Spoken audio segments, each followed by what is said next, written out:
Spanish has a formal verb form that is used to address adults or people in a position of respect. Okay? Usted is a formal form of the word you. Now in English we don't have a formal or informal. We just use you. We just use you to communicate most everything. But in Spanish, there is.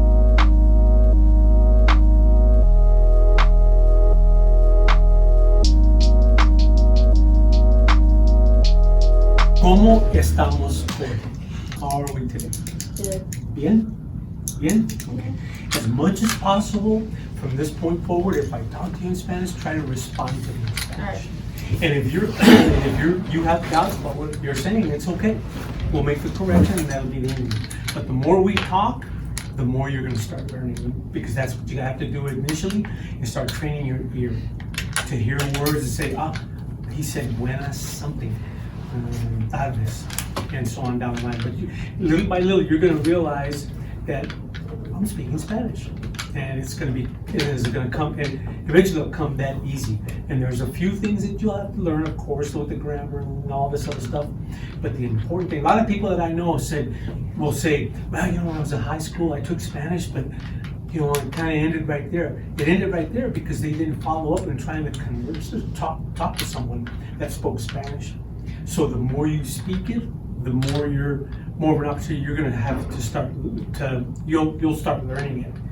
You'll hear people talk in Spanish, and you'll know what they're saying. Or if someone talks to you in Spanish, you know exactly what they're saying. But that you're going to speak Spanish, you're going to speak Spanish. You will. And you can't imagine how nice it is to be able to say, I speak 2 languages. I speak 3 languages. Whatever it may be, because you get your English down, you get your Spanish down, shoot for another language. Always speak another language if you can. Let's go ahead and jump on the next lesson. It's understanding the difference between usted and tú. There you go. And some of you guys, I think I've heard you earlier on some of the other classes where you guys already have a good idea or a good grasp about what we're trying to say here when it comes to usted and tú. Okay? So, Spanish has a formal verb form that is used to address adults or people in a position of respect. Okay? Usted is a formal form of the word you. Now in English we don't have a formal or informal. We just use you. We just use you to communicate most everything.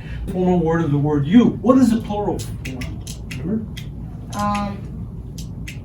Good job. So what we're saying here is that to certain people, you're going to use either usted, and we see why, or tú. Okay? But if you ever have any doubts, if you're talking to someone that might be your age or close to your age, you can't go wrong with using usted. You cannot go wrong with using, because in some countries that's how they refer to each other. I know a place like where I lived before I came here was in El Paso. On the Mexican side was a city called Juarez, Mexico.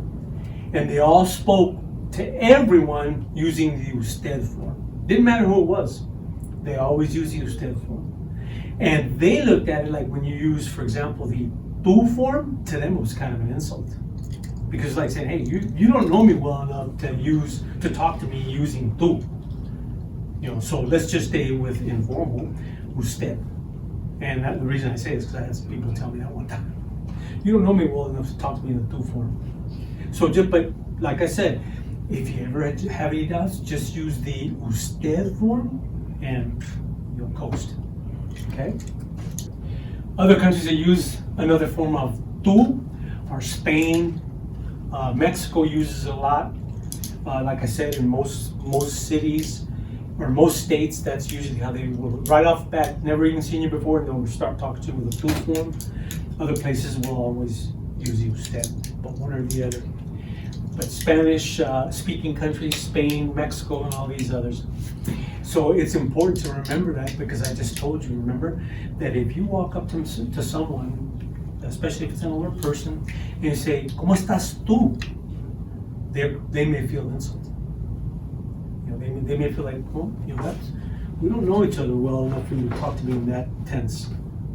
You see what I mean? Yeah. So, but again, if you have doubts or you're talking with someone, you can't go wrong with using usted form. And after that, they may tell you, hey, you can talk to me with using tú. So they're kind of opening that door for you to use that. But it's better to just stay wrong. If you have any doubts, you can't go wrong using the formal form, like I just said. Okay. So remember what I told you at the beginning, if I speak to you in Spanish, try to speak to me and respond in Spanish if you can. Okay? As much as possible. Okay, a formal introduction. Anybody want to give this a shot? Me gustaría presentar al señor Rodriguez. Okay. Can you translate that? I'm gonna do something. Me gustaría, I would like to introduce Mr. Rodriguez. Because we're introducing someone who you've never met before. And so it is a person that probably is older, possibly, or is the leader of something, whatever it may be, a business or whatever. So obviously we're going to use the formal form for that. And we would ask him in this manner here. Buenos días. ¿Cómo está? Muy bien. That person would probably respond with muy bien, gracias. ¿Y usted? Now we're going to do the English side of it. So try to remember that. Okay? Because you're going to translate what we just did here. I'm going to put it in English and then you're going to tell me in Spanish. Entonces, seguimos. Seguimos. Entonces, seguimos. I'll try to take a stab at it.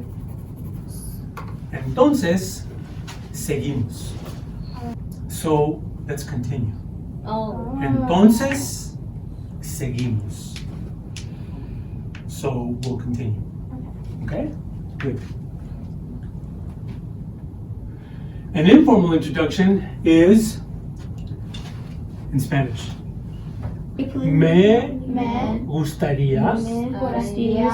Me gustaría.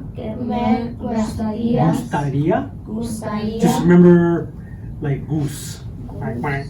Gustaría, me gustaría presentar mi amigo, my friend, mi amigo, Daryl. Okay? Like I said, if you ever have any doubts, just use the usted form